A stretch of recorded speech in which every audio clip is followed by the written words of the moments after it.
Pemirsa, Rumah Sakit Umum Kota Tangerang menghentikan sementara layanan pasien penyakit umum dan mengalihkan ke rumah sakit swasta. Kebijakan ini diambil agar RSU Tangerang fokus menangani pasien COVID-19.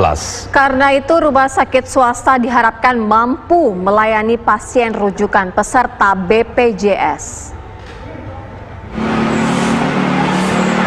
Terhitung sejak Senin 20 April kemarin, Rumah Sakit Umum RSU Tangerang telah ditetapkan sebagai rumah sakit rujukan COVID-19.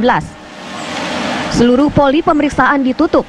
Pasien penyakit umum dari puskesmas dirujuk ke rumah sakit swasta. Sehingga untuk sementara waktu, seluruh pelayanan terhadap pasien penyakit umum dihentikan dan dialihkan ke rumah sakit swasta. Menurut Wali Kota Tangerang Arief Wismansyah, kebijakan ini dilakukan guna mengantisipasi penyebaran virus corona terhadap pasien penyakit umum lainnya. RSU Tangerang hanya akan fokus pada penanganan penyakit COVID-19. Jadi udah beberapa hari kemarin udah menerima pasien umum. Jadi pasien umumnya diarahkan ke swasta supaya pasien-pasien yang di sana benar-benar memang pasien COVID-19 sehingga tidak menular pasien-pasien yang lain.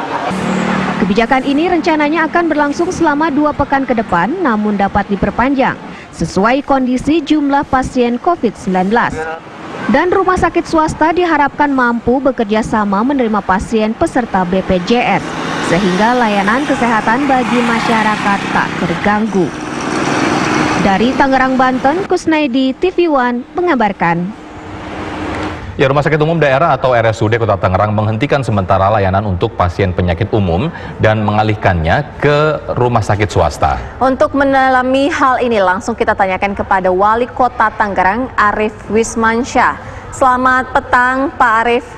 Pak Arief, sebenarnya apa alasan Rumah Sakit Umum Kota Tangerang ini menghentikan layanan untuk pasien umum?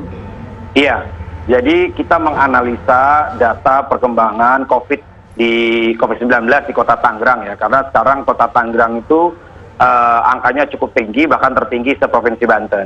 Jadi yang positif itu sudah 120 yang confirm positif. Terus yang pasien PDP itu ada 572 dan yang ODP itu ada 1638. Nah, jadi melihat semakin banyak, kita ingin fokus begitu ya untuk bisa menangani COVID-19 ini memutus rantai. Makanya yang tadinya rumah sakit itu sudah di marking, mana yang kawasan merah, mana yang kawasan kuning, mana yang kawasan hijau. Kalau masih menerima pasien umum, kan kita khawatir nanti ada pasien-pasien umum yang bisa terpapar virus COVID-19 begitu ya. Karena contoh misalnya pemeriksaan ibu hamil, terus juga misalnya kalau ada balita yang mau vaksin dan yang lain sebagainya, yang seharusnya mereka tidak digabung dengan pasien-pasien yang infeksius begitu atau yang menular. Ya, jadi itu pertimbangannya. Ya, jadi kebijakan atau pertimbangan ini dikarenakan demi untuk tidak terjadinya penularan, bukan karena tidak menampungnya pasien begitu ya, tidak tertampungnya pasien begitu ya. Ditambah itu juga, jadi karena sekarang rumah sakit kan di Kota Tangerang itu sebenarnya ada satu rumah sakit yang ditunjuk sebagai rujukan pusat ya, yaitu RSUD Kabupaten. Tapi kapasitasnya hanya 22 tempat tidur. Ini kami sering mendapat laporan, sering ditolak karena sudah penuh kapasitasnya. Ya, jadi akhirnya kita memutuskan supaya masyarakat yang PDP, yang ODP tidak kesulitan mencari rumah sakit lain, bisa langsung ke rumah sakit RSUD Kota Tangerang. Gitu. Oke, Pak Arief, tadi Pak Arief mengatakan ada marking rumah sakit, kalau yang merah, kemudian yang hijau dan juga kuning. Artinya ketika ada pasien yang datang bukan pasien COVID, ia harus tahu ke rumah sakit rujukan mana yang aman, itu bagaimana menjelaskannya? Iya, jadi di tiap-tiap rumah sakit sudah ada protokolnya, sudah ada protokolnya bagaimana penanganan pasien. Makanya saya pikir dari ID, dari Persi, Persatuan Rumah Sakit juga sudah menghimbau ya. Artinya kayak contohnya misalnya ya, ibu hamil yang seperti apa yang benar-benar perlu konsultasi ke dokter obgyn misalnya begitu ya. Bahkan yang saya tahu sekarang perkembangannya ini banyak juga yang sudah melakukan telemedicine. Jadi dengan aplikasi Halodoc, dengan aplikasi lainnya begitu ya.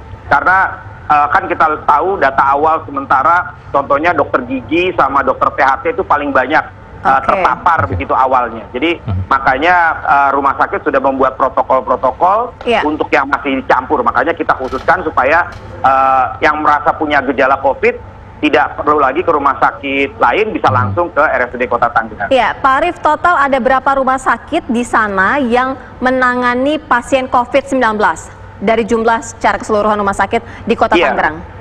Ya, sebenarnya kurang lebih ada 27 rumah sakit yang menangani COVID ya. Cuman kan kapasitasnya sangat terbatas. Mungkin ada yang cuma 5, ada yang cuma 2, begitu ya. Sedangkan sekarang kalau lihat dari angka PDP-nya itu udah sampai 400 lebih. Begitu. Jadi makanya mudah-mudahan dengan difokuskannya RSUD Kota Tangerang menangani pasien COVID, ini bisa lebih maksimal melayani masyarakat kita yang sudah terpapar dan kita bisa segera memutus rantai COVID-nya.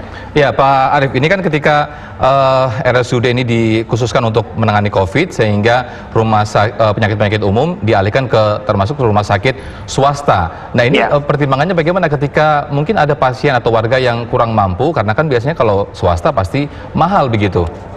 Iya. Jadi di Kota Tangerang tuh kita sudah punya kebijakan seluruh warga masyarakat itu ditanggung oleh pemerintah kota melalui program Jabat Sehat UHC, jaminan pengobatan Universal Health Coverage, asal mau di kelas 3 ditanggung oleh pemerintah Kota Tangerang.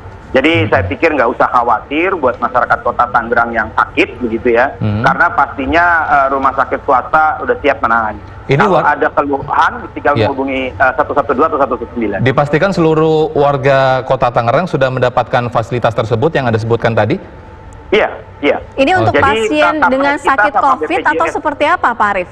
Kenapa? Ini khusus untuk pasien sakit COVID atau secara keseluruhan?